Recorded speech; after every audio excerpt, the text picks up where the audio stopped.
RMC, Apolline Matin. C'est déjà demain. Il est 6h54 sur RMC et RMC Découverte. Vaccination quand les géants de la tech s'en mêlent. Anthony Morel, bonjour. Bonjour Apolline. Prouver qu'on est vacciné pour pouvoir voyager, aller au restaurant, aller au cinéma. C'est l'idée de ce passeport vaccinal qui finalement fait son chemin. Et puis les géants de la tech travaillent d'arrache-pied sur ce sujet. Un passeport vaccinal numérique qu'on pourrait présenter via une simple application sur son smartphone. Exactement, et un passeport numérique qui permettrait de prouver depuis son téléphone qu'on est bien vacciné et qui donnerait la possibilité de prendre l'avion, d'entrer dans un stade, d'aller au restaurant. Alors après, on peut imaginer tous les cas d'usage que l'on souhaite. En tout cas, c'est le projet sur lequel travaillent Microsoft, Salesforce, Oracle, donc ce sont des grands noms de la Silicon Valley. Ils ont lancé il y a quelques jours, très officiellement, un programme baptisé le Vaccination Credential Initiative, donc initiative d'identification vaccinale. Et l'idée, ce serait de permettre à une personne qui vient de se faire vacciner, d'obtenir une version numérique sur son téléphone, de son certificat de vaccination, donc sous la forme d'une application sécurisée, un peu comme on a une application bancaire aujourd'hui par exemple. Et donc on pourrait présenter ça lorsqu'on en a besoin. Alors vous allez me dire, on n'a pas tous un smartphone. Alors ils ont imaginé, et puis on n'a pas forcément non plus envie que cette information-là soit dans notre téléphone.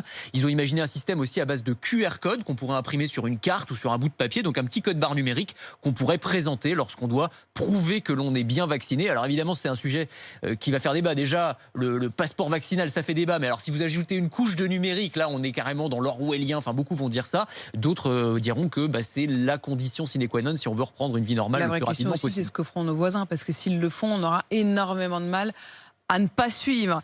Et à partir du moment où la tech a intérêt à ce que ça se fasse, ça va sans doute pousser. C'est exactement ça. Oui, absolument. Alors c'est vrai qu'en France, on a des réticences et on l'a bien vu dans les déclarations récentes de l'exécutif. On n'en est clairement pas dans l'idée de faire un passeport vaccinal pour l'instant. Alain Fischer, le monsieur vaccin, a dit aussi qu'il était très réservé d'un point de vue éthique et d'un point de vue scientifique. Il ne veut pas diviser la France en deux camps. Mais vous avez raison de souligner que les voisins ne nous attendent pas. Il y a plein d'expérimentations un peu partout dans le monde. Aux États-Unis, à Los Angeles par exemple, on peut aujourd'hui montrer son certificat de vaccination directement via son wallet, son portefeuille numérique sur son smartphone. Au Royaume-Uni, ils sont en train de lancer des expérimentations. Et puis sans aller jusqu'au passeport vaccinal, on a aujourd'hui beaucoup de compagnies aériennes qui acceptent des passeports numériques pour les tests PCR. Vous pouvez montrer votre téléphone, petit QR code, et vous prouvez que vous avez bien réalisé votre test. Donc ce sont des choses qui clairement risquent d'arriver dans les mois qui viennent. Et il y a de nombreuses compagnies d'avions qui, ça y est, le demandent quand on y monte. Exactement. Et puis aux États-Unis, Anthony, la vaccination pourrait bientôt être gérée par Amazon. Alors oui, ça c'est assez fou. C'est une blague, vous savez, qui revenait souvent. Le général de Gaulle aurait-il livré la vaccination à Amazon? Exactement, c'est ça. Mais on avait cette blague sur les réseaux sociaux au début des ratés de la campagne de vaccination en France. C'était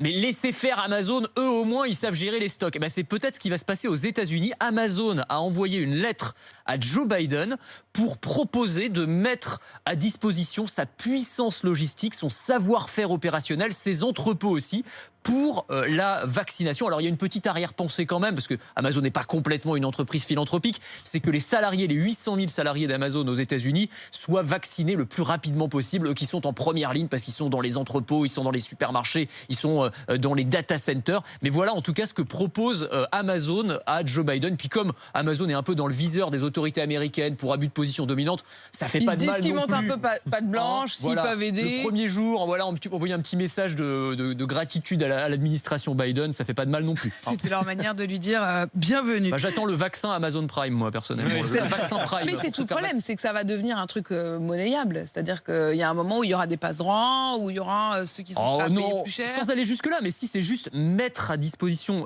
parce que là, ils ont une réelle expertise en matière de logistique. On peut pas leur enlever ça, Amazon, très clairement. Quand on veut être livré, on est sûr que ça arrive. À vacciner, c'est quand même 100 millions de personnes vaccinées en 100 jours. C'est la promesse de Joe Biden. Donc on verra s'il arrive à tenir, mais Amazon pourrait les aider de ce point de vue. Et tout sera bon à prendre pour aider.